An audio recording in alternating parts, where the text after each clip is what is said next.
श्री स्वामी समर्थ. मी आज सकाळी उठल्यावर देवाची पूजा करताना स्वामी समर्थांना विचारले, स्वामी, मी तुमची भक्तिभावे पूजा करते.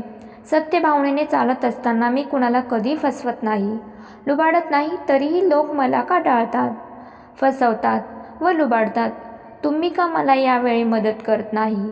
स्वामी म्हणाले, बाळा, त्यांची बुद्धी त्यांना प्रवृत्त करते. ते तुला फसवतात.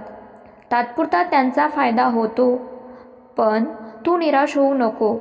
तुला फसवल्याने त्यांना जे पुढे नकळत चांगले मिळणार होते ते त्यांच्यापासून लांब गेलेले असते आणि त्यांचे पाप त्यांच्या प्रपंचाला भोगावे लागते. वरवर तो सुखी दिसत असला तरी आतून त्याचे जे कृत्य केलेले आहे त्यांची फेड त्याला लगेच मिळत राहते आणि तुला न मिळालेले ते तुला दुसऱ्या रूपात कुठेतरी डबल मिळून जाते.